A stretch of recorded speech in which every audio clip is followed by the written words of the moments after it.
There are graves in this world that were not meant to be final. They were not dug for rest, but for containment. They are not places of memory, but of fear.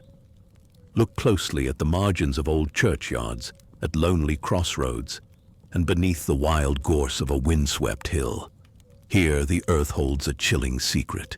It's a story written not in ink, but in mutilated bone, in iron nails, and in coffins no bigger than a songbird.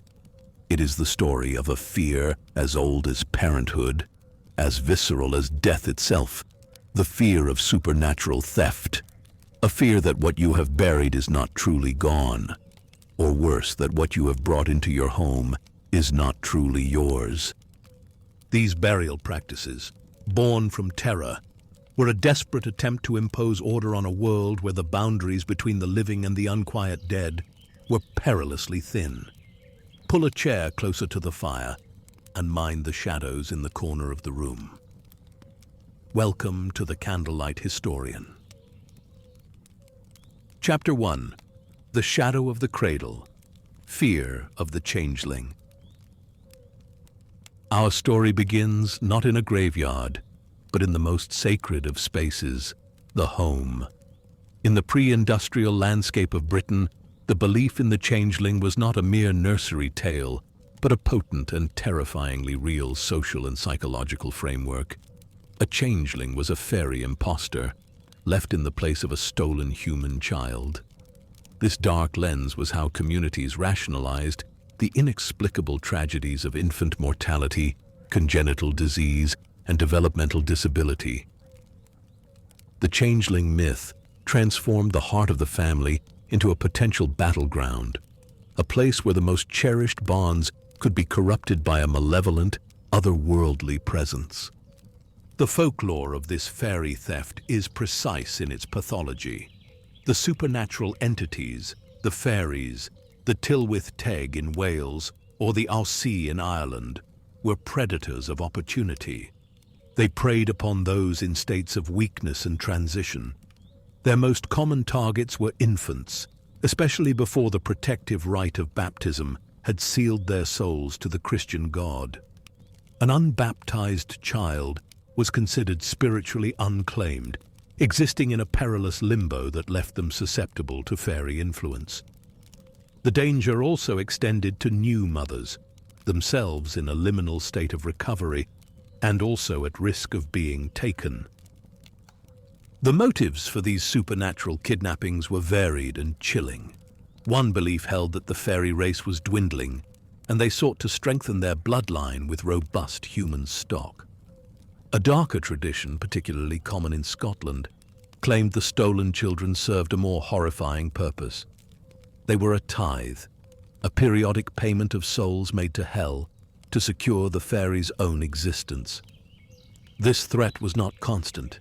It peaked at liminal times, like St. John's Eve, and in liminal places where the human world brushed against the wild, a field's edge, a well, or near an ancient earthwork. Chapter 2. The Uncanny Child. Signs of the Changeling. Once the terrible exchange was made, the changeling's presence was a blight upon the household. Its non-human nature would inevitably reveal itself through a host of unsettling signs, a diagnostic checklist for worried parents. These signs often map with unnerving precision onto the symptoms of chronic illness or genetic disorders.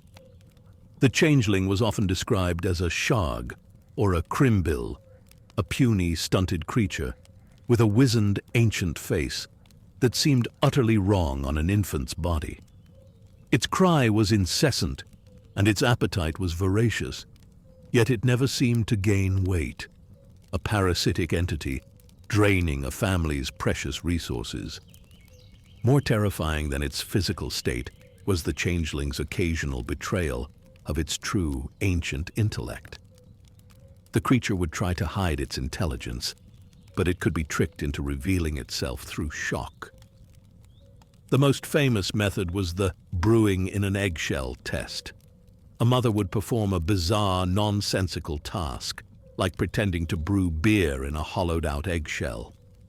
The sheer absurdity of this would provoke the ancient fairy, masquerading as an infant, to speak, betraying its great age with a comment like, "I have seen an oak having an acorn, I've seen a hen having an egg, but I never saw before brewing in a shell of a hen's egg."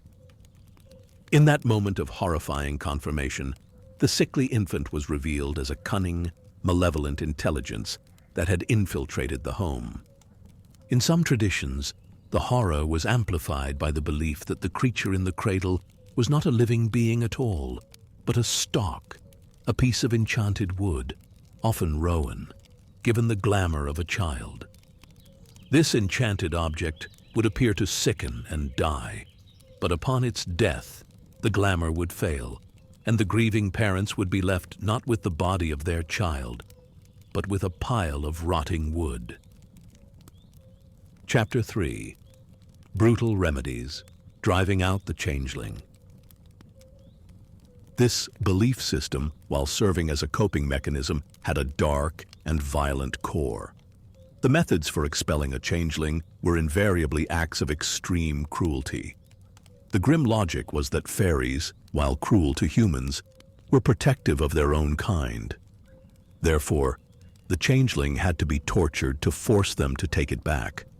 Folk tales and historical records describe suspected changelings being held over a fire on a hot shovel, thrown into a river, or left to die of exposure on a dunghill.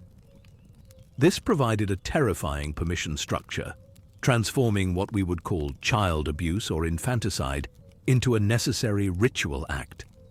And it had tragic, real-world consequences.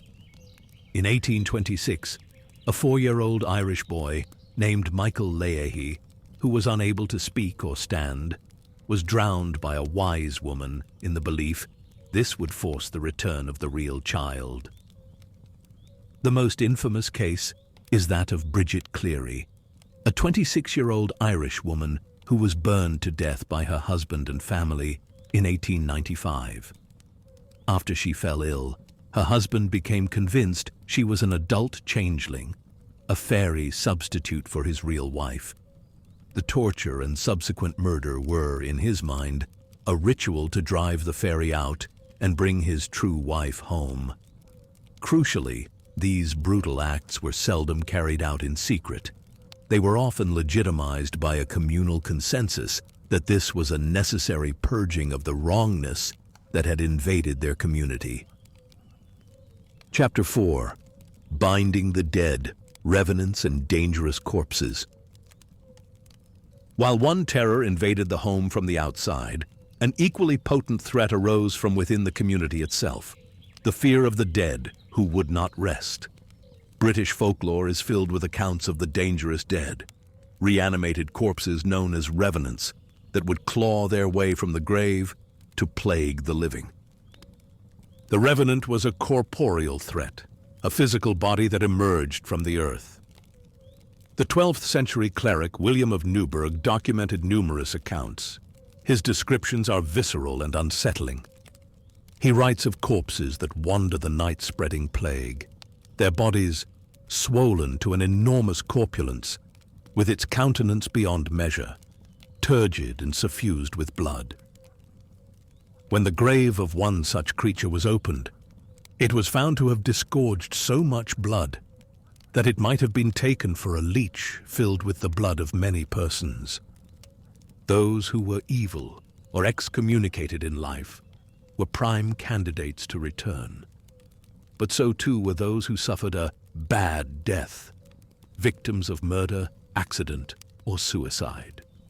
Their unspent vital energy was believed to tether them to the world of the living, making them a threat.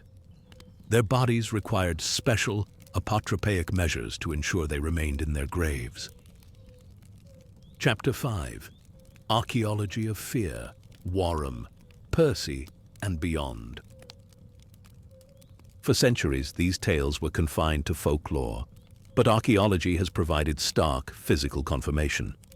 The archaeological record of Britain reveals a grim catalogue of deviant burials, funerary practices that deviate from the norm in brutal and specific ways. These are not random desecrations, but evidence of a coherent ritual technology designed to neutralize the unquiet dead. The most compelling evidence comes from the deserted medieval village of Wharram Percy in North Yorkshire. Excavations there uncovered pits away from the consecrated churchyard. These pits contained the disarticulated and mutilated bones of at least 10 individuals, dating from the 11th to 14th centuries. The remains included men, women, and even young children. Isotope analysis showed they were all locals. This was a community desecrating its own dead out of a terrible fear. The violence was methodical. The bodies had been dismembered and burned, as folk belief held that a skeleton could not reanimate. Heads were removed to sever the seat of malevolent will, and limbs were broken to ensure the corpses could not walk. The practices at Wharram Percy are part of a wider grammar of deviant burial. This includes prone, or face-down, burial, a grimly practical method ensuring that if a corpse tried to claw its way out, it would only dig itself deeper. It includes decapitation, with the severed head often placed between the legs to symbolically kill the body a second time. And it includes staking. At Southwell, Nottinghamshire, an early Anglo-Saxon skeleton was found pinned into its grave by large iron nails driven through its shoulders, heart, and ankles. The dangerous dead were also denied burial in the churchyard, instead being interred in liminal spaces like crossroads or the foreshore. In 1704, Lilias Adey, who had confessed to witchcraft, was buried in the tidal mud of Torryburn under a heavy stone slab to ensure she did not rise.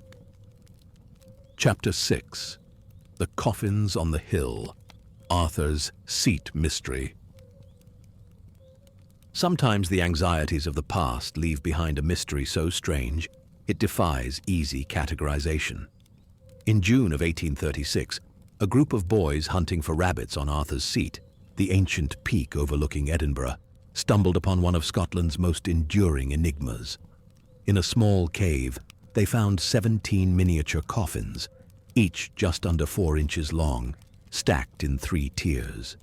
Inside each tiny pine box lay a small wooden figure, carved and dressed in its own unique, hand-stitched cotton clothes. For over 150 years, the coffins remained objects of pure speculation. Then, in the 1990s, forensic analysis revealed crucial clues. The fabric dated to the early 1830s, proving the burial was a contemporary act. The figures themselves appeared to be repurposed from a set of wooden toy soldiers, their arms crudely removed to fit inside the coffins, and their eyes carved wide open. The most compelling theory ties the coffins to one of Edinburgh's most traumatic events. The number of coffins, 17, precisely matches the number of victims of the infamous body-snatching murderers, Burke and Hare, who sold their victims' bodies to anatomists. The burial took place just a few years after the 1828 murders. In an era when a literal physical resurrection was a cornerstone of faith, dissection was a terrifying spiritual assault, denying the soul its vessel for Judgment Day. The creation of the miniature coffins can thus be seen as a profound act of folk piety. It was an attempt to perform a surrogate burial, to magically provide symbolic bodies for the lost souls of those denied a Christian funeral.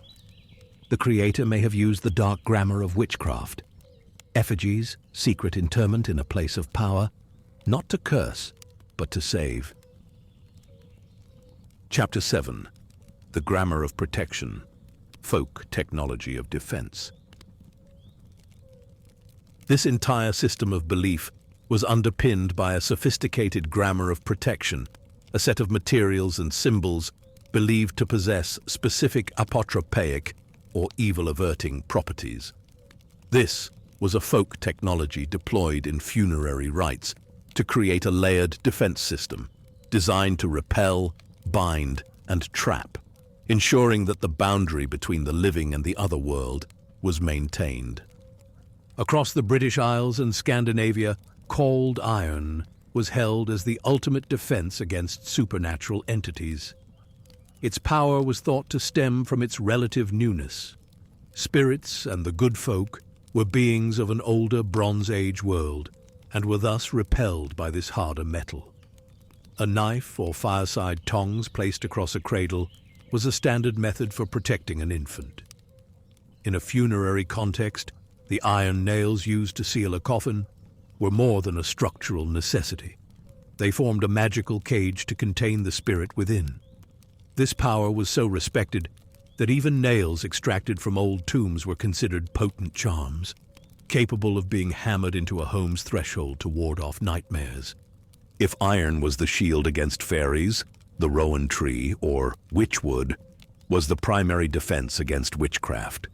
Known also as the wayfarer's tree, its power was thought to derive from its vibrant red berries, a color of protection, and the tiny, naturally occurring five-pointed star, or pentagram, at the base of each one.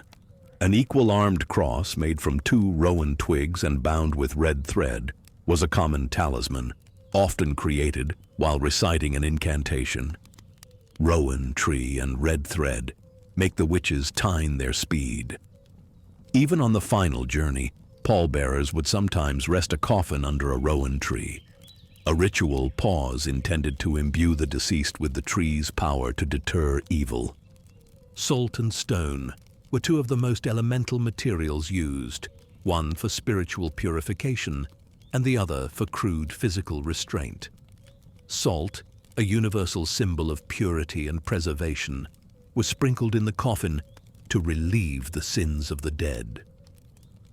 This belief is most vividly expressed in the unsettling tradition of the sin-eater, an outcast who would consume bread and salt from a corpse's chest to physically ingest their spiritual burden, allowing the soul to pass peacefully. Where purification was deemed insufficient, brute force was the alternative. Heavy stones were the most direct method of ensuring a dangerous corpse stayed in its grave, as seen with the hulking half-ton slab placed over Lilius 80. Finally, specific symbols were carved into stone to act as magical wards. These witch marks were functional devices. The most common was the daisy wheel, a 6-petaled flower drawn with a compass in a single continuous line. It was believed that a demon, encountering the line, would be compelled to follow it, becoming trapped in the endless looping maze and neutralizing its threat. Another common mark was a pair of overlapping V's, a monogram for Virgo Virginum, Virgin of Virgins, a direct invocation to the Virgin Mary for divine protection over the grave on which it was carved. Chapter 8. The Changeling's End, Disposal Without a Grave. The ultimate expression of the changeling's otherness is found in the folklore surrounding the disposal of its corpse. If a community believed the creature in its midst was not human, it would not be afforded the rites of a human death. The most common narratives conveniently resolve the problem. The changeling shrieks and escapes up the chimney, or the enchanted stock simply reverts to a piece of rotting wood. But when a real death occurred, the logic of the belief system dictates that a changeling, being a fairy entity, would have no place in a Christian churchyard. Its disposal would have been pragmatic and profane. Accounts suggest the body would be left on a dunghill, in a ditch, or buried in a secret spot, the way one would dispose of an animal carcass. This was the ultimate rejection, denying the creature the final right that affirms membership in the human community. This stands in stark contrast to the anxious rituals surrounding the burial of unbaptized human infants. Strict church doctrine forbade their burial in consecrated ground, causing immense anguish for parents. In response, they developed heartbreaking folk customs, like secretly placing the infant's body into the coffin of an adult to be carried into holy ground. Another practice, visible in the archaeological record, is known as eaves drip burial. Infants were buried directly against the outer foundation walls of a church. The interpretation is that this was a form of post-mortem baptism, as rainwater, sanctified by its contact with the holy building, would drip from the eaves onto the graves below, perpetually washing the infants' souls. The unbaptized child, though spiritually incomplete, was unequivocally human. The changeling was not. Conclusion. The folkloric and archaeological records of Britain offer a chilling testament to a world where the boundaries between life and death were porous and actively contested. The fear of the changeling was a mechanism for externalizing the horrors of infant mortality and disability, transforming a biological tragedy into a supernatural conflict.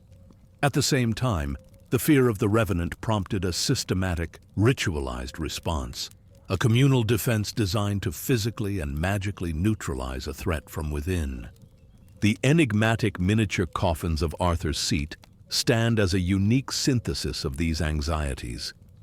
They represent a potent act of folk magic, where the very grammar of witchcraft was likely repurposed for a benevolent, protective end, to restore bodily integrity to the violated and ensure their wholeness for the resurrection. Ultimately, these dark customs reveal a fundamental truth. The act of burial, even a deviant one, was the final and most profound affirmation of humanity. To be granted a grave was to be acknowledged as one of the community. To be denied one, to be simply discarded like the corpse of a changeling, was to be cast out forever, not only from hallowed ground, but from the very definition of what it meant to be human. Thank you for joining me around the fire tonight. If you found this glimpse into our dark and fascinating past compelling, please consider liking this video and subscribing to the channel. There are always more stories waiting in the shadows. Until next time, stay curious and good night.